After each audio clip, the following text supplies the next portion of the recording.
नमस्कार, मैं हूं दीपक चौरसिया। हमारी इस खास पेशकश में आपका स्वागत है। लखनऊ की ऐशबाग की इन छोटी छोटी गलियों में इस घर का ऐतिहासिक महत्व है अगर भारतीय जनता पार्टी और जनसंघ की दृष्टि से देखा जाए तो, क्योंकि अटल जी भी इस घर में रहे हैं और साथ ही साथ दीनदयाल उपाध्याय जी ने भी इस घर के अंदर काफी वक्त गुजारा है। घर है माननीय डॉक्टर दिनेश शर्मा का, जो इस वक्त उत्तर प्रदेश के नए उप मुख्यमंत्री में से एक हैं। डॉक्टर दिनेश शर्मा एक ऐसा नाम है जो लखनऊ के लिए जाना पहचाना है, क्योंकि डॉक्टर शर्मा पिछले 10 सालों से लगभग मेयर रह रहे हैं शहर के, और इतने बहुमत से जीते हैं वो कि लिम्का बुक ऑफ रिकॉर्ड्स में उनका नाम आया है सबसे अधिक बहुमत से जीतने वाले मेयर में से एक। आज तक वो लाल बत्ती से नहीं उतरे हैं। डॉक्टर दिनेश शर्मा जी हमारे साथ हैं। डॉक्टर साहब, ये जानना चाहता हूं कि ये लाल बत्ती वाला जो आपका संयोग है या योग है, ये कहा जाए, ये कैसा है? और अब तो योगी जी कह रहे हैं कि लाल बत्ती का इस्तेमाल होना भी नहीं चाहिए और शायद आप करते भी ना हो। नहीं, जो मंत्रिमंडल का डेकोरम होता है उसको तो मानना पड़ता है, लेकिन यहाँ एक इत्तेफाक है कि 1998 में मैं पर्यटन का चेयरमैन बना। उसके बाद यूथ कमीशन का मैं चेयरमैन बना। जब यूथ कमीशन का मैं मेंबर बना और यूथ कमीशन से जब मेरा कार्यकाल पूरा हुआ तो उसके दौरान फिर मैं मेयर के लिए मुझे माननीय प्रधानमंत्री जी का आशीर्वाद हुआ, उस समय अटल बिहारी वाजपेयी जी का, और मुझे मेयर का चुनाव लड़ना पड़ा और मैं मेयर हो गया। सेकेंड टर्म जब खत्म होने वाला था तो दोबारा मैं महापौर सेलेक्ट हो गया। अभी मेरा कार्यकाल चल रहा था, 18 तारीख को ही मैंने इसको इस्तीफा दिया और 18 तारीख को पद ग्रहण हो गया उप मुख्यमंत्री के रूप में। तो इसको एक इत्तेफाक बोल सकते हैं। अगर सरकार की बात की जाए तो कई सारी सरकार, पुरानी सरकार की जो नीतियां हैं, जैसे गोमती रिवरफ्रंट हुआ, एक्सप्रेस हुआ, ये सब जो है एक चेक के रडार पर आ रहे हैं, या ये कहें कि इनके अंदर जो गड़बड़ियां हुई हैं उसकी जांच हो रही है। अखिलेश का एक ड्रीम प्रोजेक्ट यहाँ का आईटी सिटी भी था। आप आईटी के भी मंत्री हैं, क्या वो भी रिव्यू होगा? क्या आईटी सिटी का जो प्रोजेक्ट है उसमें भी आपको गुंजाइश लगती है, या उसमें भी आपने फौरी तौर पर कुछ अनियमितता पाई है क्या? नहीं, देखिए, किसी भी सरकार का काम ये नहीं है कि किसी भी दूसरी सरकार की खामियों को निकालना, और किसी भी सरकार को इस प्रकार से प्रतिशोधी स्वभाव से काम करने की आवश्यकता भी कभी नहीं होती, और ना ये बीजेपी सरकार में ये मानसिकता है। लेकिन अगर कहीं कोई खामी पाई जाती है तो उसका विश्लेषण होता है।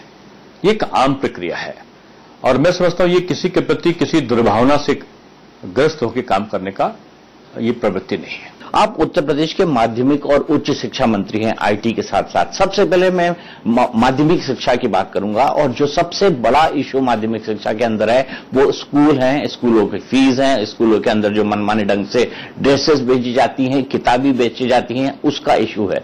क्या आपको लगता है कि इन पर नियंत्रण करने की जरूरत है? आपका क्या प्रस्ताव है, आप क्या सोच रहे हैं इस बारे में? देखिए, शिक्षा में सुधार बहुत ज्यादा आवश्यक होता है। किसी भी देश का नागरिक जो छात्र है वो अगली पीढ़ी का निर्माण करता है, और अगर शिक्षा में विसंगतियां रहीं तो अगली पीढ़ी के दूषित होने में कोई देर नहीं लगती और उस देश की प्रगति अपने आप में अवरोधित हो जाती है। इसलिए शिक्षा में अब लोग दोष देते हैं कि नकल हो रहा है। मैं इसमें छात्रों को दोषी नहीं मानता। अगर किसी विद्यालय में या विश्वविद्यालय में जो शैक्षिक कैलेंडर है 220 दिन पढ़ाई होनी चाहिए, नहीं होती है, तो दोष छात्र का कहां से आता है? हमने इसलिए निर्णय किया है कि 200 दिन कम से कम पढ़ाई, और 20 दिन जो छात्रों ने साल भर में पढ़ने के बाद उनको समझ में नहीं आया वो अध्यापकों को बताएं। सरकारी स्कूलों में हमने ये किया है कि जो बच्चे पढ़ते हैं उनको बाद में कोचिंग पढ़ने के लिए लोग मजबूर करते हैं, ऐसी स्थिति नहीं आवे। हमें सरकारी विद्यालयों में जो क्लासेस, जो शेड्यूल्ड क्लासेस हैं, उनके बाद में जो विद्यार्थी हैं उनको निःशुल्क अतिरिक्त कक्षाओं के द्वारा उनको पढ़ाया जाए। हमने एक शैक्षिक कैलेंडर के माध्यम से किया कि जहां पर परीक्षा केंद्र होंगे वहां सीसीटीवी कैमरा हर कमरे में लगा होगा, उसकी मॉनिटरिंग बाहर होगी। परीक्षा केंद्र का व्यवस्थापक और प्रधानाचार्य, इनके अलावा कोई तीसरा व्यक्ति वहां पर व्यवस्था को नहीं देखेगा। मैनेजमेंट कमेटी का कोई भी प्रबंधक, कोई भी अधिकारी, पदाधिकारी, रिश्तेदार 200 मीटर दूरी तक विद्यालय के परीक्षा के समय वहां पर मौजूद नहीं होगा।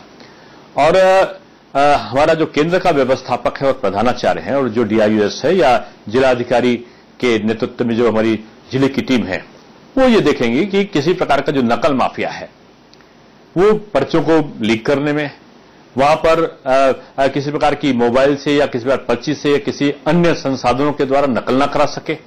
इसकी हमने कड़ाई प्रारंभ की जब से शपथ ग्रहण के तुरंत बाद।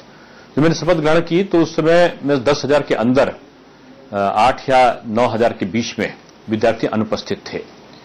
60 लाख विद्यार्थी बोर्ड की परीक्षाओं में बैठे थे। जब सख्ती हुई, मैं इसे अच्छा नहीं मानता, लेकिन उसके बाद लगभग 5,76,000 विद्यार्थी अनुपस्थित हो गए। क्यों हुए? क्या कारण था? क्या नकल माफियाओं ने उनको प्रेरित किया था? क्या ऐसा तो नहीं कि उनकी जगह कोई फर्जी विद्यार्थी बैठा ले जा रहे थे? ये तमाम प्रश्न मन और मस्तिष्क में आते हैं। अब एक प्रश्न उठता है कि शिक्षा जो एक संस्कार को पैदा करने के लिए होती थी, आज उत्तर प्रदेश में ये विडंबना है कि शिक्षा को व्यवसाय बनाने का प्रयत्न हो रहा है। कुछ ऐसे लोग इसमें इन्वॉल्व हो गए कि जिनको शिक्षा से मतलब नहीं है, धन कमाने से मतलब है।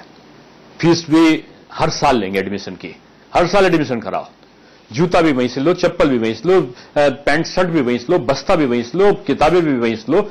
ये मैं समझता हूं शिक्षा के क्षेत्र में उचित नहीं है।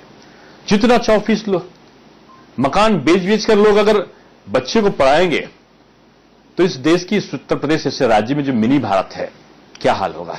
तो आप क्या कैप लगाएंगे? आप फीस पर मैंने कैप लगाने अपने वेबसाइट में एक प्रोफार्मा रखा है, प्रबंधकों से भी, अभिभावकों से भी, शिक्षक और छात्रों से भी, आम नागरिकों से इसमें राय मांगी गई है। सैकड़ों की तादाद में लोग अपना मंतव्य भेज रहे हैं। प्रबंधकों का कहना है कि अगर हम फीस नहीं लेंगे तो हम पूरा स्केल शिक्षकों को कैसे देंगे? हमारे जो इंफ्रास्ट्रक्चर है वो राजकीय विद्यालयों से ज्यादा अच्छे हैं, उनका अपना तर्क है। अभिभावकों का कहना है कि आप जेन्युइन फीस लीजिए जितना हम दे सकें, आप इतना क्यों लीजिए? तो ये एक दोनों के बीच का एक गैप है जिसको भरना हमको एक मैं नीति बनाना चाहता हूं। जो दिल्ली बोर्ड से संबंधित लोग हैं वो कहते हैं उत्तर प्रदेश सरकार मेरे कि मैं अधीन नहीं हूं, मैं तो दिल्ली बोर्ड मानूंगा। अब उत्तर प्रदेश में अपने स्कूल को लगाते हो, एनओसी हम देते हैं, एनओसी की शर्तें तय करते हैं कि छात्रों के लाभ के लिए होगा, हम कुछ प्रतिशत ऐसे होंगे जिनको आप मुफ्त में शिक्षा देंगे, फीस का एक जेन्युइन फीस लेंगे, ये हम उनको उसमें रखते हैं। तो उसमें बोर्ड का कहा है कि मेरे अंदर में माध्यमिक बोर्ड है और मेरे दिल्ली बोर्ड है, ये विसंगतियां उचित नहीं है। हम लोग एक परिवार की तरह काम करना चाहते हैं। उस परिवार का अंग शिक्षक भी है, छात्र भी है, प्रबंधक भी है, और मिलकर हम क्यों नहीं परिवर्तित कर सकते? इसके लिए हमने एक फीस की बढ़ोतरी के बारे में हम एक नीति को तैयार कर रहे हैं और सबकी राय मांगेंगे। और सबकी राय मानने के बाद में हमने विभिन्न राज्यों में कोई जो नीति है उसका भी अध्ययन किया है। हालांकि कई राज्यों में सफल नहीं हो पाई है, लेकिन हम चाहते हैं कि उत्तर प्रदेश में ये न्यायालय के चक्कर ना काटने पड़े और सभी तार्किक ढंग से इसका हो। और फीस निर्धारण के लिए भी एक सुझाव ये भी आया है कि कुछ 4 बोर्ड जो हमारे वहां अलग अलग स्थलों पे हैं, वहां पे कुछ बोर्ड का गठन हो, वहां पे सुनवाई हो, न्यायिक क्षेत्र के लोग भी उस बोर्ड में हों। इस प्रकार के तमाम सुझाव आए हैं। पाठ्यक्रमों का भी परिवर्तन, कि दिल्ली बोर्ड का दूसरा पाठ्यक्रम है, इलाहाबाद बोर्ड का दूसरा है, थ्योरेटिकल पेपर बेचारा कर रहा है, उसको 60 नंबर मिल रहा है, उनको 90 नंबर मिल रहा है। दोनों का कोर्स शेड्यूल अलग अलग है, दोनों में समानता नहीं है। हीन भावना से ग्रसित हो जाता है इलाहाबाद बोर्ड का बच्चा अगर दिल्ली बोर्ड के लोग इतना पाते हैं, जो कि वो ब्रिलियंट है।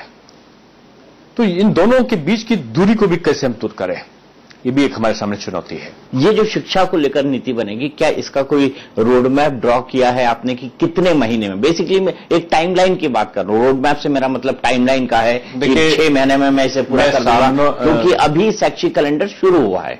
देखिए, इस शैक्षिक कैलेंडर से पूरा लागू हो जाएगा ऐसा मैं नहीं मानता हूं, कितना कम समय उसको संवैधानिक रूप देने में भी विधानमंडल प्रारंभ होगा, विधानसभा में जाएगा, तो समय सीमा तो है, कुछ महीने लगेंगे। आपने खुद अपने मुंह से कहा कि जो सरकारी स्कूल है, लोग कहते हैं कि कम स्टैंडर्ड के हैं या उस स्टैंडर्ड के नहीं है कि प्राइवेट स्कूल हैं। ईश्वर ने कहा, डॉक्टर दिनेश शर्मा क्या करेंगे कि इन स्कूल का स्टैंडर्ड भी ऐसा हो कि आईएएस अपने बच्चे को, बड़ा व्यापारी अपने बच्चे को, समर्थ व्यक्ति अपने बच्चे को सरकारी स्कूलों के अंदर? मैं कह सकता हूं, मैं पूरी जिंदगी सरकारी स्कूल में पढ़ के आया। मैं भी पूरी जिंदगी सरकारी स्कूल में पढ़ा, और सरकारी स्कूल का आनंद अलग है जी। अगर उसमें कोई खामियां रही हैं, मैं इसके माध्यम से नहीं कह सकता हूं कि हमारे सरकारी स्कूल सब खराब भी हैं। अगर खराब हैं कि जहां भी, उनमें हम शुद्धता लाएंगे, उसमें परिवर्तनशीलता लाएंगे, उसमें परिवर्तन प्रबंधन की जो कल्पना है उसको हम लागू करें। एक क्वालिटी एजुकेशन 166 मैं आपके आज चैनल पे बोल रहा हूं, 166 नए विद्यालयों जिनको मैं पंडित दीनदयाल उपाध्याय जी के नाम पर समर्पित कर रहा हूं। अंत्योदय विद्यालय 166 अंत्योदय विद्यालय हम अगले सत्र के इसी सत्र से प्रारंभ कर देंगे। काम करने की प्रवृत्ति होना चाहिए और इन विद्यालयों की पढ़ाई भी आप देखेंगे तहसीलों में, गांव के इंटीरियर क्षेत्रों में खोलूंगा और वहां पर पढ़ाई का क्रम बनेगा, एक सिस्टम डेवलप होगा।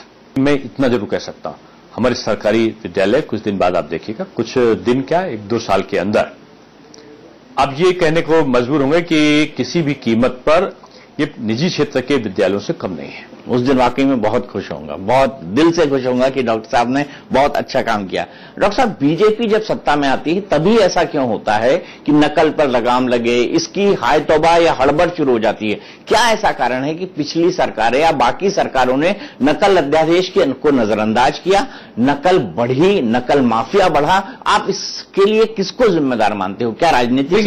मैं समझता हूं जो सिस्टम था तुष्टिकरण का, लोगों ने वोट बैंक की तरफ ध्यान दिया, शिक्षा की तरफ ध्यान लोगों का नहीं गया।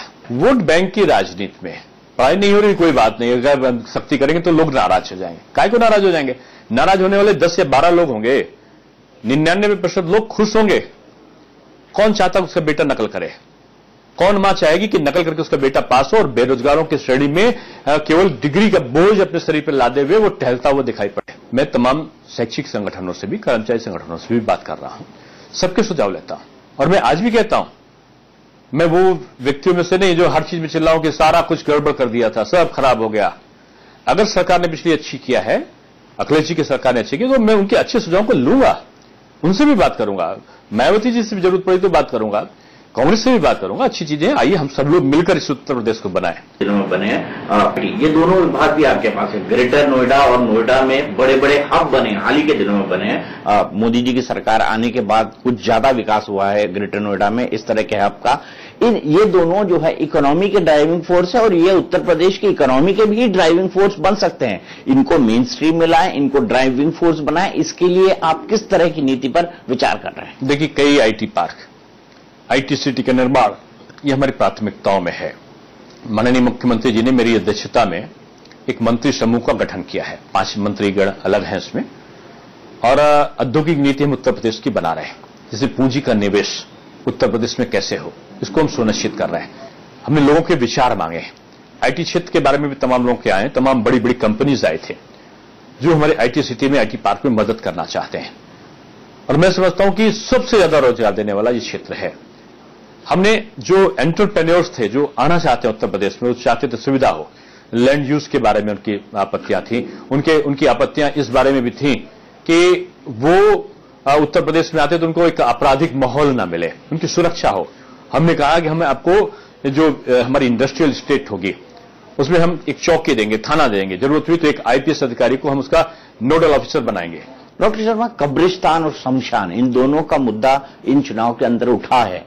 इन दोनों के बीच डिस्पेरिटी ना हो, तुष्टिकरण किसी का ना हो। जिस नीति की भारतीय जनता पार्टी बात करती है उसके लिए अब ये सरकार क्या करेगी, क्योंकि बेहद महत्वपूर्ण सवाल है। लोगों ने इस मुद्दे पर अपनी राय दी है और अगर ये कहा जाए कि जनादेश भी एक हद तक ऐसे मुद्दों पर चर्चा के बाद मिला है तो भी गलत नहीं होगा। देखिए, माननीय प्रधानमंत्री जी का एक नारा है जिसके आधार पर हम सबको चलना है, और उनका नारा सबका साथ सबका विकास। यूपी के अंदर 3 तलाक पे भी काफी डिस्कशन हुआ इन चुनाव के अंदर।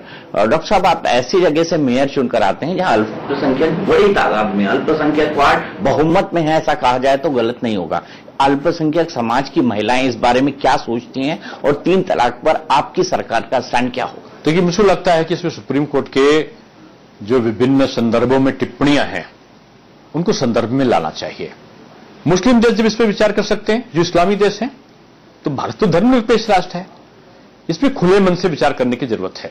जो मोदी जी की कल्पना है कि हम मुस्लिम को सशक्त कैसे बनाएं, तो उन्होंने कहा एक हाथ में कुरान और एक हाथ में कंप्यूटर वाला हिंदुस्तान का मुसलमान चाहिए।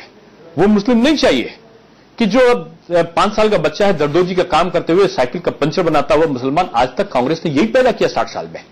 बीजेपी के संकल्प पत्र में साफ है कि कॉलेज में जो छात्र जाएगा उसको एक लैपटॉप और 1 GB डाटा मुफ्त होगा। अब एजुकेशन सेशन शुरू होने वाला है, तो क्या जो कुछ नौजवान हैं ये एक्सपेक्ट करें कि सरकार हमको लैपटॉप देगी? कुछ औपचारिकताएं ऐसी होती हैं जिसमें थोड़ा सा समय लगता है। मैंने इसकी प्रक्रिया प्रारंभ करी है विश्वविद्यालयों से। विश्वविद्यालयों में फ्री वाईफाई की प्रक्रिया प्रारंभ हो चुकी है, उसको हम कॉलेजेस तक ले जाने के लिए आगे बढ़ रहे हैं। तो ये विश्वविद्यालयों में फ्री वाईफाई कब तक पूरा हो जाएगा? कोई बस मतलब काम शुरू हो गया। मैं आज अब आपसे बात कर रहा हूं तो आप अभी लखनऊ विश्वविद्यालय जाके आप पूछ सकते हैं, वहां पे शुरू हो गया है। बुंदेलखंड में तमाम जगहों पर हमारे ये कार्य प्रारंभ हो गए हैं। हम लोग कहने पे नहीं, करने के बाद कहने की विश्वास रखते हैं। डॉक्टर साहब, अगले 5 महीने में आपको विधानसभा या विधान परिषद का सदस्य बनना है, तो डॉक्टर शर्मा एक बार फिर से चुनाव के मैदान में दिखाई देंगे? वो विधान परिषद होगा या विधानसभा होगा? नहीं, मैं पार्टी का एक कार्यकर्ता हूं। पार्टी कहेगी कि आपको वार्ड के अध्यक्ष के रूप में काम करना, तो मैं वार्ड का अध्यक्ष के रूप में काम करूंगा। के लिए आपका बहुत बहुत शुक्रिया। तो ये थे उत्तर प्रदेश के उप मुख्यमंत्री डॉक्टर दिनेश शर्मा, जो हमें बता रहे थे कि उनको लगता है कि स्कूली शिक्षा के अंदर मनमानी फीस जो वसूली जा रही है उसके लिए एक व्यवस्थित और एक बैलेंस वाले नए नियम कानून की जरूरत है, जिसे वो जल्दी ही सभी लोगों के, सभी पार्टीज के सुझाव के बाद पूरा करेंगे। हमारी इस खास पेशकश में आज के लिए इतना ही, लेकिन इंडिया न्यूज पर खबरों का सिलसिला लगातार जारी है।